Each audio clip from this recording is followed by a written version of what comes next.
So I am prepping to fix this nice, big, beautiful steak for Olivia. She is getting ready to get off the bus here, probably in about 10 or 15 minutes. I'm making her that, making her a steak, and a salad with my homemade garlic dressing and a baked potato. Well, a microwave baked potato. And my dogs are going crazy.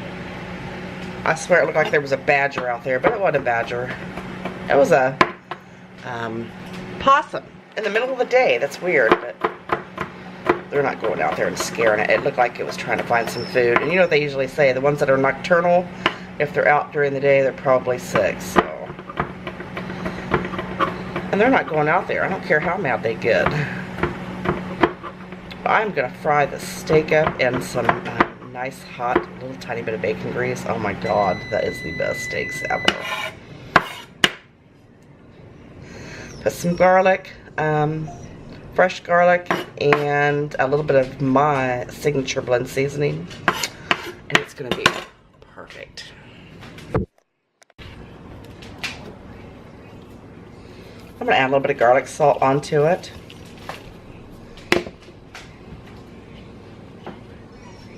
And my signature blend seasoning. Look at that. I'm going to have to add some more. This is so good. I had already put a little bit on there, but I think I'm going to add a little bit more. Of course, I have to show you guys, right?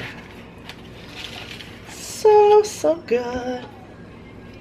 Doesn't get any better than this, I'm telling you. And she loves steak. I love steak. We all love steak. Be seasoned to perfection, and then I'm gonna just toss it with some garlic here. I'm gonna let this like sit for about 5 or 10 minutes here before I get started. Look at that. Tell me that ain't gonna be absolutely phenomenal. Sorry about that. You're getting like a tit shot there. Hope you don't mind. I saved bacon grease. I've got my temperature on about medium high because I'm going to sear the sucker. And you know, I've done cooking videos of my steak, and I've told people to use like a little bit of bacon grease in the bottom of their pans, and oh my god, you'd have thought, I don't know what you'd have thought. Like, you just really need about a teaspoon of it, just enough to flavor your meat. It's going to be amazing. If you have not tried steaks with bacon grease, you don't know what you're missing.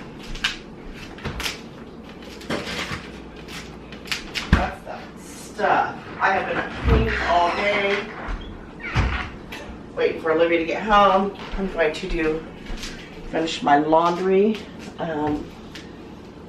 You know, things that I don't normally get to do.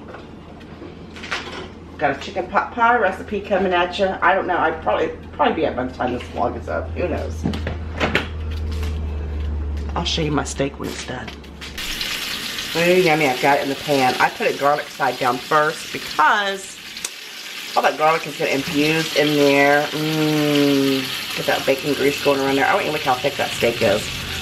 I'm going to set the timer for about 3.5 to 4 minutes on each side. If that. We'll see.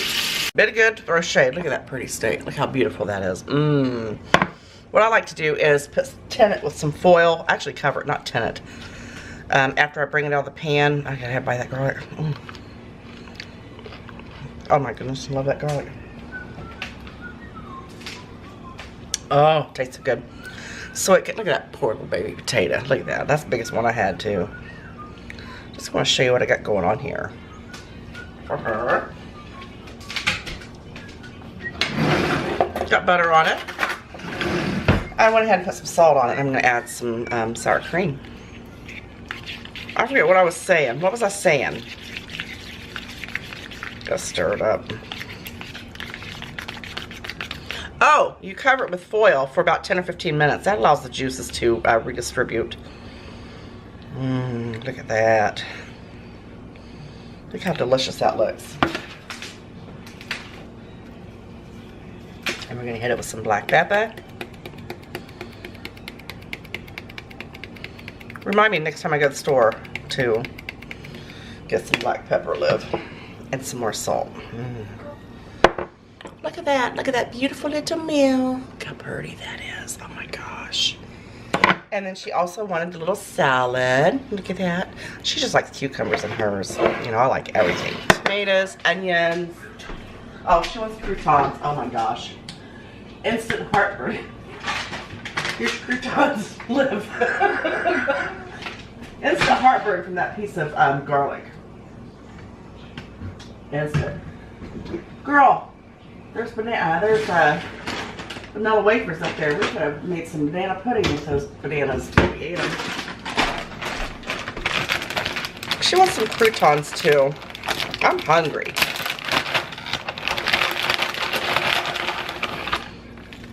Look how pretty that is. You want a little dash of pepper on it? In your salad? I gotta eat that. Mmm. Mmm, mmm, mmm. Girl, I'm hungry. Better get away. Hmm? Better get away. And that is her dinner for today. Look at that. She's gonna eat ranch. You want ranch instead of my homemade dressing? Oh, 2 thumbs down. She wants ranch today. Alright, I'm going to show you one more thing that I do. This conserves money. Bread, get it? Bread and money. But like I said, I bought these and we haven't used any of them and I really don't want them to go to waste. And if you put them in the freezer just like this, they get all those ice particles around them and they're just really not that good. So what I like to do is I like to take them out and separate them and freeze them in like, I just do one. You could do 2 together if you wanted to, but they still look a lot better if you just do one at a time. And I just kind of wrap them in saran wrap like that. And it keeps all the moisture out. Got a couple of them here. I'm probably only going to do about 4. Put them in the freezer. Because like I said, we all don't eat hamburger buns with our hamburgers. My husband doesn't. He usually tries to stick to the low carb. He does pretty good. Good for him, huh? But this stuff is no fun to play with, that's for sure. But I just cut it. Look, it just rolls. I've got some hot dog buns that I'm going to do the same for. I'll probably just save 2 or 3 of those because honestly, we don't really eat a lot of hot dogs. If we do, it's normally in the summer. And then when we do, when we cook out, it's we usually have so much cookout food that I don't even eat buns in the summertime when I cook out because we have so much food. You got room for buns when you got all that food. Yeah, this is what I do. And then I just wrap them nice and snugly. And, you know, that just keeps all of the, you know, like freezer burn or whatever, ice particles from building up on it. See, look how nice and neat. And then I just take like one of these, I don't know, that's probably a quart or gallon. That's probably a gallon size bag. And I just stick them in there and put them in the freezer. Just like that. Like I said, I'm going to do a couple of the hot dog buns as well. That's probably all I'll do is 3. We got to feed the birds, so I'm going to...